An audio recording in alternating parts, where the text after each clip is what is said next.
Olá! Você está na Academia Vites. Eu sou Silvia Marcela Rosa, sommelier. Eu sou Larissa Fim, chefe de cozinha e especialista em enogastronomia. E nós vamos estar aqui com você nesse módulo 1 do curso Expert em Vinhos do Brasil.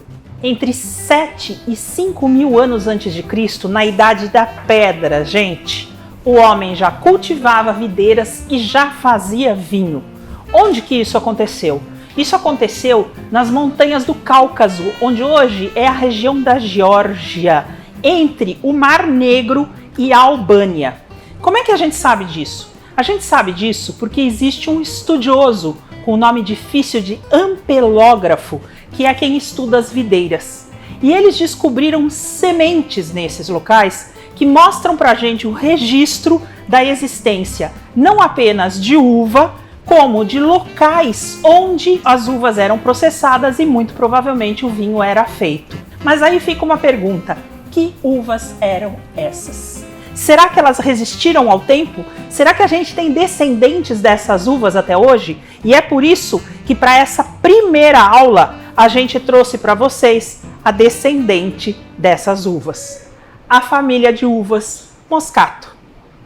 Uma das primeiras famílias de uva conhecidas pelo homem e que existe até hoje em todas as regiões vitiviníferas do planeta. Sabe quantas variedades tem dessa uva? Mais de 200. E é por isso que a gente resolveu trazê-la para mostrar para vocês hoje. Desse lugar onde ela nasceu, onde a gente acredita que ela nasceu, a Moscato, assim como outras uvas que a gente vai falar depois, ela entrou por dentro do Mar Negro através da Síria. Gente, olha só que coisa particular. Essas uvas e o vinho nasceram numa região onde hoje não se pode mais beber vinho, porque a religião muçulmana impede que as pessoas consumam álcool. Mas isso nós estamos falando de 5 mil anos atrás. Esse vinho sai pela mão dos sírios e entra no mar Mediterrâneo. Ali ele chega no Egito, na Grécia, no Império Romano e daí se espalha por toda a Europa e, por que não dizer, por todo o mundo que consome e que produz vinho. Não é pouca gente. Nós estamos entre esses povos. E como é que a uva chegou no Brasil? Já conto para vocês. A religião tem um papel muito importante na produção do vinho. Na verdade, o mais importante é a gente pensar que no passado, nós estamos falando de um passado distante, no passado as pessoas consumiam bebidas alcoólicas porque elas alteravam a consciência, o que acontece até hoje. Mas nessa época as pessoas achavam que estavam conversando com Deus, então era importante fazer bebida alcoólica e vinho para conversar com Deus. E isso passa por todos esses povos. E daí criam-se os deuses do vinho. E também no cristianismo uma coisa super importante. Na hora que Noé desce da arca, a primeira coisa que ele faz é plantar uma videira. Porque pensa que o cara ficou 40 dias dentro do navio, tomando o mesmo vinho que ele tinha levado e com a família. É um isolamento muito prolongado sem vinho, gente. Então a primeira coisa que ele fez foi plantar uma videira. No cristianismo, no judaísmo, em todas essas religiões, o vinho tem um papel super importante. Mas o vinho não é apenas prazer e religião. O vinho também é comércio. E é aí que o mundo abraça o vinho. Na hora que Portugal e Espanha, e aí nós já estamos chegando em 1400, na hora que Portugal e Espanha se transformam nos grandes navegadores, eles levam o vinho a todas as partes do mundo. E trazendo para todas as partes do mundo, trouxeram também para o Brasil. E é aí que começa a nossa história. Quando os portugueses chegaram no Brasil, eles já tinham conquistado outras áreas do mundo, na Ásia, na África. E o Brasil tinha algumas particularidades que eles ainda não sabiam. Isso foi, só para lembrar, gente, Enem básico, 1500. Passou um tempão e eles deixaram o Brasil meio de lado porque era longe pra caramba. Só que daí descobriram que os holandeses estavam levando daqui muita riqueza, o pau-brasil, por exemplo, e resolveram trazer gente para cá para começar a cuidar do país. Brasil colônia. Em 1532, tem a formação das capitanias hereditárias. Eu juro que vocês não imaginavam que iam escutar falar disso num curso de vinho, né? Mas faz parte da nossa história. Por quê? Porque nessas capitanias hereditárias, e principalmente na capitania de São Vicente, que junta uma parte do Paraná, uma parte do Rio de Janeiro e o estado de São Paulo, veio para cá um fidalgo português chamado Martim Afonso de Souza. Martim Afonso de Souza trouxe com ele as primeiras mudas de videira na caravela, 40 dias no oceano. O que tem de importante nisso? Por que é que ele trouxe videira para cá? Tinha que rezar missa, tinha que catequizar os índios, tinha que batizar os índios e tinha que fazer vinho para que as pessoas que estavam aqui pudessem se divertir também. Por isso chegam essas videiras e são plantadas onde? Em São Vicente, litoral de São Paulo, litoral sul de São Paulo.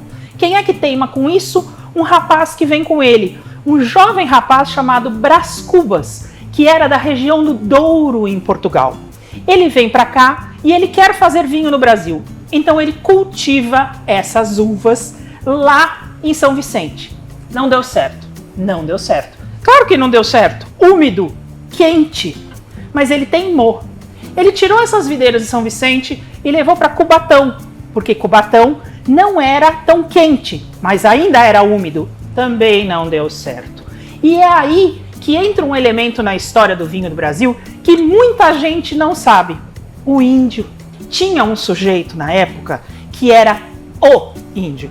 Se chamava Cacique Tibiriçá. Ele conhecia tudo de Brasil. Afinal de contas, ele estava aqui desde antes do Brasil ser Brasil. Desde antes dos portugueses chegarem. Então, o que é que ele falou para Brás Cubas? Sobe essa videira, que aqui em cima é mais frio. E o que é que faz Brás Cubas? Pega as mudas de videira e sobe para o Planalto. E aqui ele recebe uma terra por indicação do Cacique Tibiriçá. Essa terra ficava na zona leste da Vila de Piratininga.